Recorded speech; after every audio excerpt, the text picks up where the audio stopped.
চলতি মৌসুমে বার্সেলোনার জার্সিতে অদম্য গতিতে ছুটে চলেছে ব্রাজিলিয়ান তারকা রাফিনহা। একের পর এক দুর্দান্ত পারফরমেন্স দিয়ে নজর কেড়ে যাচ্ছেন এই ব্রাজিলিয়ান সুপারস্টার। এর ধারাবাহিকতায় এবার লিওনেল মেসির রেকর্ড ভেঙে দিলেন রাফিনহা। চলতি মৌসুমে ব্রাজিলিয়ান রাফিনহা যেন এক অন্য রূপ ধারণ করেছেন।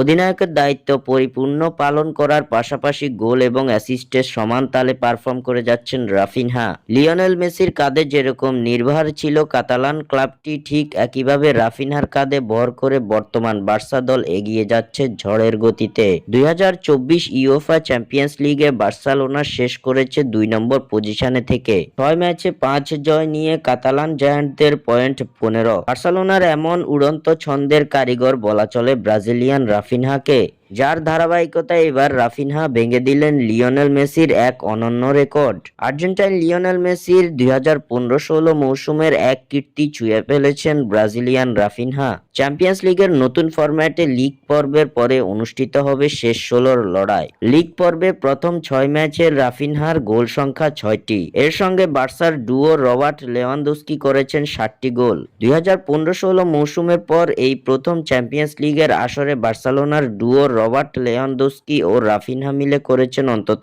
15টি গোল। এর আগে এই কীর্তি গড়েছিলেন লিওনেল মেসি ও লুইস সুয়ারেজ। 2015-16 মৌসুমে এই কীর্তি গড়েছিলেন মেসি ও সুয়ারেজ। সেবার লিওনেল মেসির গোল সংখ্যা ছিল গ্রুপ পর্বে 6টি, যেটা রাফিনহা ছুঁয়ে ফেলেছেন প্রথম 6 ম্যাচে। 2015-16 মৌসুমে গ্রুপ পর্বের প্রথম 6 ম্যাচে যেমনটা 6 গোল করেছিল মেসি, ঠিক একই সংখ্যক গোল 2024-25 মৌসুমে রাফিনহা করেছেন লিগ পর্বের প্রথম 6 ম্যাচে। স্বাক্ষর থেকে সাদবিন ইসলাম।